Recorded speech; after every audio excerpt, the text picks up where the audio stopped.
My name is Nazar, and I'm a Customer Engineering Manager at SiTime Corporation. The topic of our today's tutorial is how to make good phase noise measurements for oscillators. What I've got here is Keysight E5052B signal source analyzer, which is one of the most widely used instruments for phase noise measurements. Our device under test today is SiTime SIT5356 Precision MEMS TCXO. It's mounted on the evaluation board with an SMA output. It's powered from a DC power supply, and we will use a 50 ohm coaxial cable to connect the output of our evaluation board to the input of the instrument. One important thing to keep in mind is that the input specification of E5052B requires 0 volt DC maximum, which means no DC component is allowed in the input signal. We will use this little accessory here called a DC block to filter out the DC component and meet that requirement. Otherwise, the input of our instrument might get damaged. Now that we have verified our connections, let's proceed to setting up the instrument. Keysight E5052B has a couple different measurement modes. We will start from selecting the phase noise measurement by double-clicking on the appropriate window. The easiest way to start the setup is to use the automatic setup feature.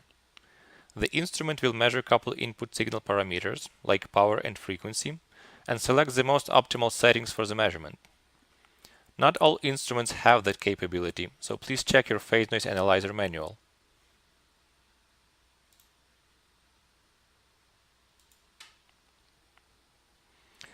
E5052B has automatically selected input attenuator setting, intermediate frequency gain, and input signal frequency range.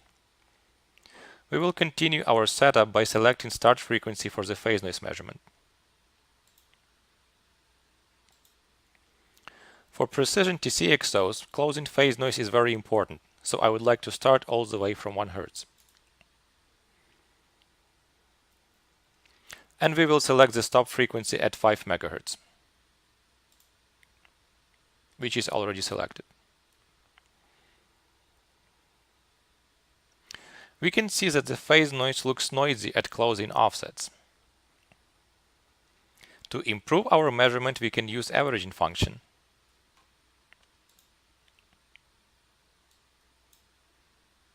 We select averaging factor, 16 is good for now, and we turn the averaging on.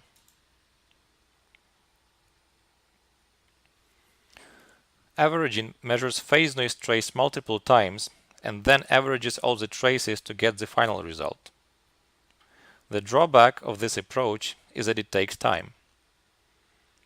16x averaging means that the phase noise is measured 16 times to compute the final result. So the engineer has to find a good balance between measurement speed and quality. You can see the progress of the averaging function in lower right corner. This means 4 out of 16 averages have been completed. While the averaging is running, we will take a look at one more feature. Correlation setting here enables cross-correlation and can be used to improve measurement noise floor if necessary. If the correlation setting is above 1, the correlation is enabled, and the instrument splits the input signal into 2 independent measurement channels and runs cross-correlation operation between the channels to reduce the measurement noise. This operation is also time-consuming.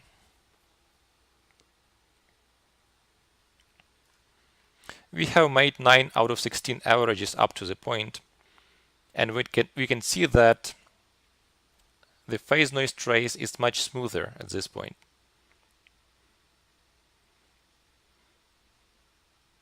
We are at -80 dBc per Hertz, even -81 dBc per Hertz at 1 Hz offset, which is a very good number.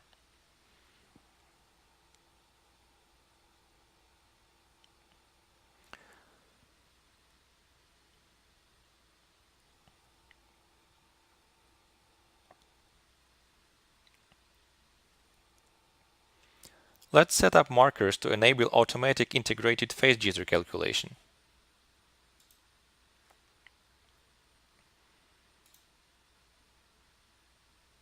We go to marker function,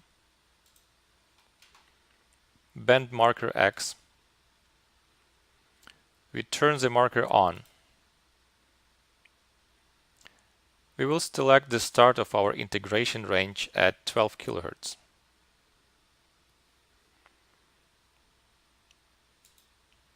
And we will go all the way up to 5 MHz. Here is the bend marker. And we select the analysis type, which is integral.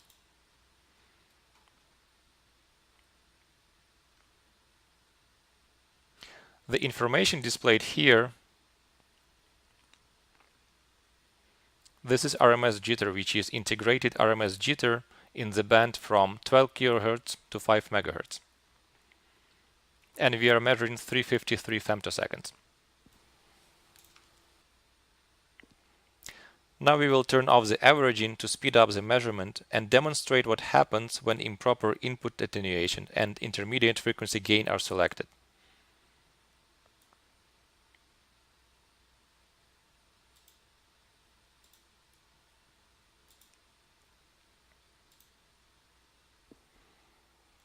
I will also save the current trace to the memory and display both memory and trace so we could compare the results.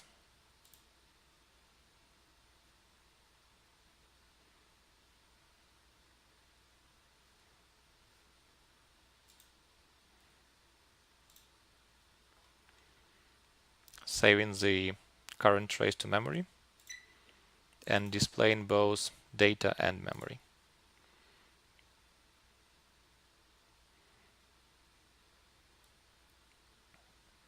Now we will change the input attenuator setting.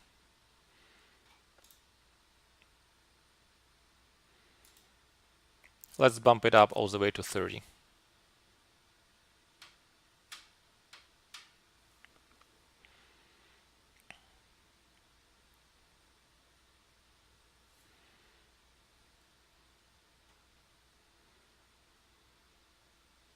We can see that the whole trace looks noisy and the noise floor has increased significantly.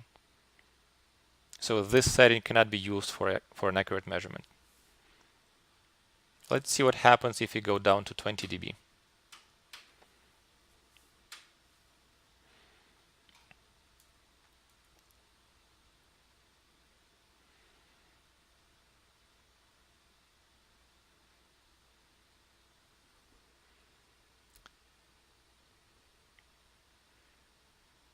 $20 dB is acceptable, but still looks a little weird here, so it's not optimal for the instrument. Let's use auto setting again to come back to the default settings, to the optimal settings for the instrument.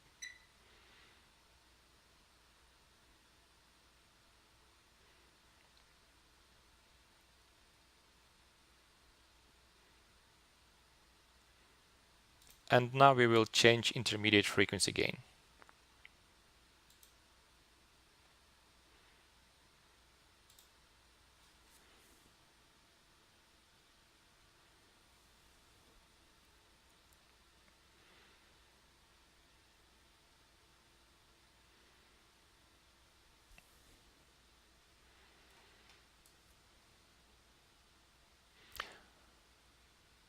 As you can see, closing offsets went up.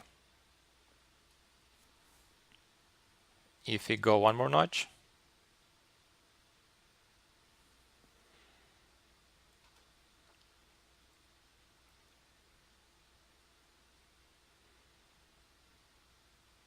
the measurement then is completely invalid.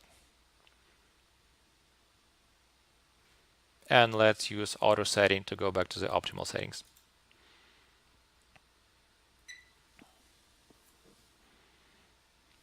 So this illustrates how important it is to set your input attenuator and intermediate frequency gain properly.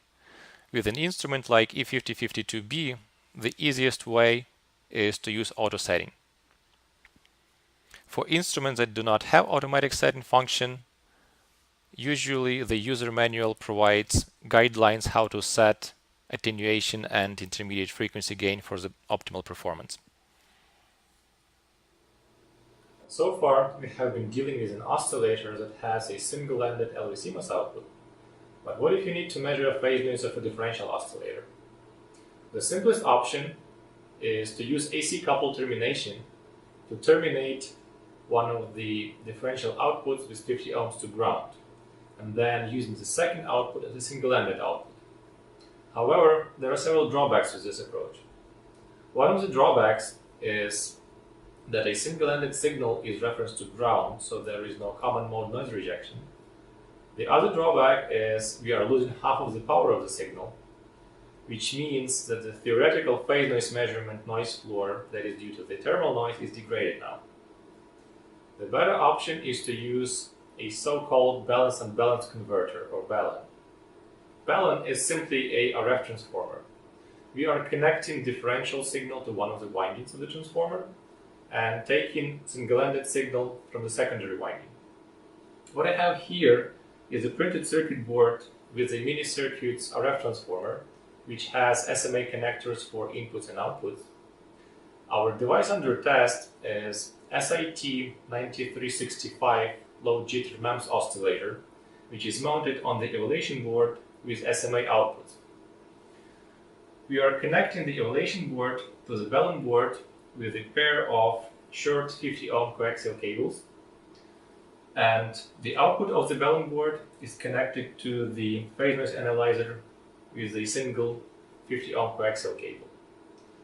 It's important to keep in mind that the cables that connect from the evaluation board to the BALAN board have to be short and they have to be matched in length. It's best to use a pair of matched cables. Now that we have set up our connections, let's take a measure. We will take similar steps configuring our instrument as in the case of the single-ended oscillator. Select phase noise measurement, run auto setting function, select start frequency. I'm not that much interested in a close to carrier phase noise of the differential oscillator, so I will select 10 Hz. This will make my measurement run faster, and it is especially time-saving if you plan to use averaging. We will select the highest available stop frequency. And we will set averaging count to 16x and turn the averaging on. Let's also set up markers to calculate integrated phase jitter applicable to 10 gigabit Ethernet applications.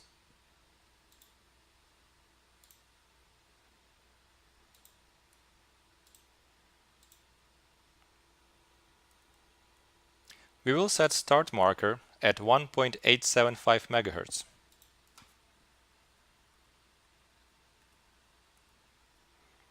And stop marker at 20 MHz. And turn the analysis on.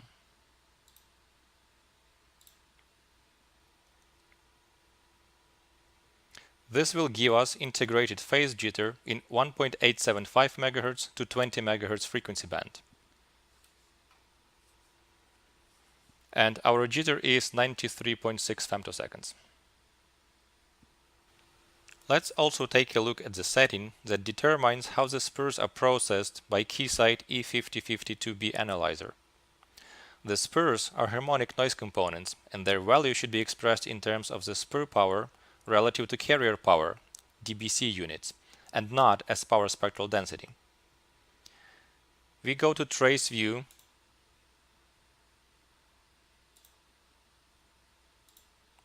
Spurious.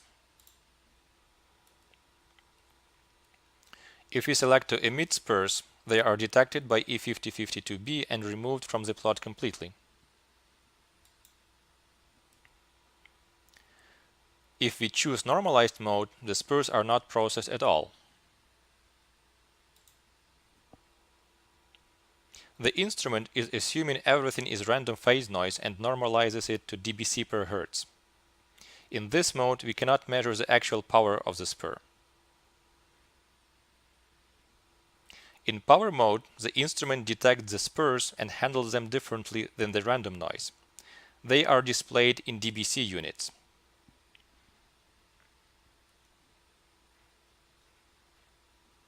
It is important to note that when spurs are displayed in dBc, they may look large and disturbing. In reality, they are expressed in different units and cannot be visually compared to the random phase noise. A good way to get a feel of the spur value in terms of jitter impact is to convert the spur from dBc to time units. The Keysight E5052B analyzer has a feature that allows you in the spur table.